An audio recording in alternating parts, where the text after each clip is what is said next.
anyway, I did not want to make another update today, but I had to because, well, I didn't have to, but I just wanted to make an update because there's some new things that are out, information in the storm. So, sustained winds, it's weakened 65 miles per hour. It's now technically, it's probably over the water now because, can't find my mouse.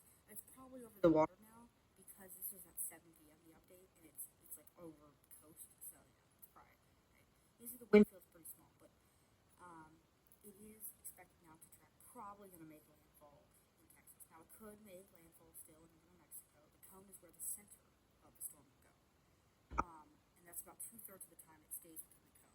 So if the center goes here, the impacts would be out here, and in this area. So impacts can be outside of the cone.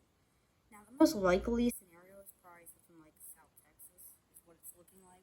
South Texas looks like the most likely scenario right now. And you can see hurricane watches in pink. What a watch is it's basically 48 hours out. So this would mean hurricane conditions are possible within the next 48 hours. And if that gets upgraded to a hurricane warning, to be red, that means hurricane conditions are expected within the next 24 hours. So a watch and a warning are different. A warning is worse. For example, tornado watch means conditions are favorable for tornadoes, whereas tornado warning means a tornado, either maybe it's on the ground or it's been indicated by radar. So that if there's a tornado, I'm on a rant now, but if tornado warning was for radar indicated, it's not as concerning as that would mean they see rotation on radar. They haven't actually seen it with their eyes. If you get a tornado warning that says confirmed, that's much more concerning because that means someone's seen it or the rotation is so strong on radar that they can basically confirm that it's probably on the ground. And if you get a PDS tornado warning, that's a particularly dangerous situation. I'm going from least concerning to most concerning. Tornado emergency is extremely rare. It's the highest level alert they can issue, period. And yeah, but maybe I'll eventually release a video on exactly what different kinds of warnings are like and explain them a little bit because that could be an interesting video. But anyway, you can see it is expected, the H is hurricane, it is expected to re-strengthen before it makes landfall. Now, how strong? Probably don't know exactly yet.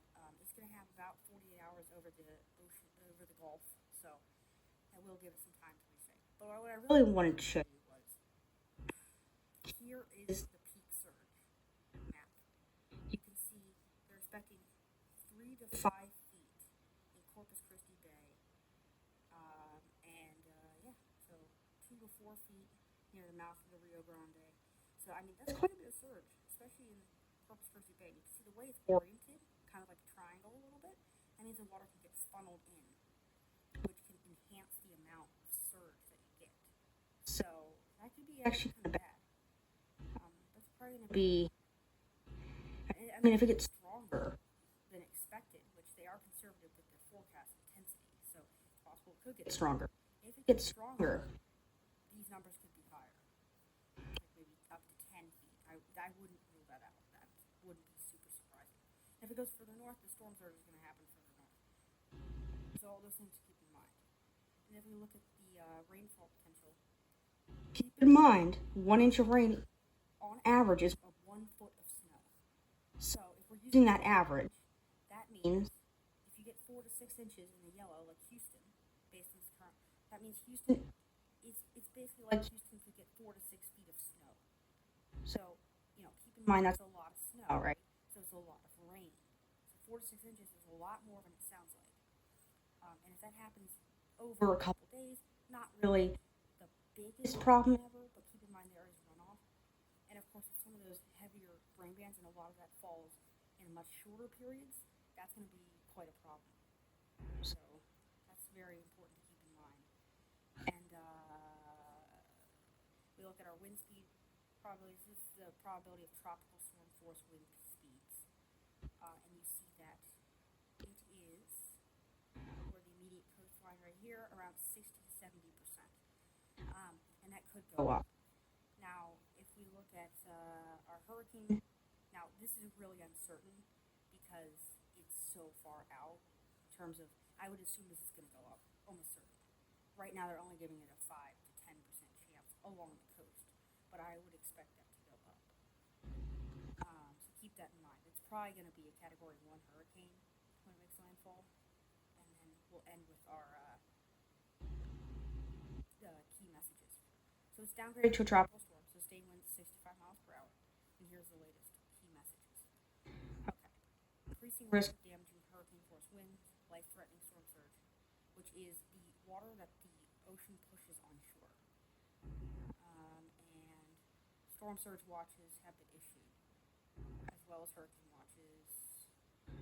Flash flooding and urban flooding are possible. Rip currents. Oh yeah, I forgot about rip currents. And then strong winds, storm surge, and heavy rainfall will continue. Also, tornadoes could be quite a few tornadoes. Fast, very brief tornadoes tend to be the tornadoes that you would expect with hurricane. They tend to be brief, but there can be quite a few. Depends on the storm. But yeah, that is the only, to end with some good news, as of right now, that is the only thing that is being watched in the Atlantic. And actually what I will end with is, if you look at this, if you're looking at, these are basically the temperature of the clouds.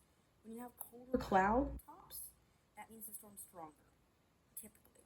And so you're only seeing cloud tops above. You're seeing some -70 Celsius cloud tops, but only up here. The center is like down over here, so it's very displaced from it, which means it's very disorganized. But this is expected to wrap back more into a circular kind of system soon. So we play the radar loop. You can see it's very disorganized. Along with that. But this, keep in mind, this is going to re-strengthen. So I'll have to watch out for that. Keep you updated.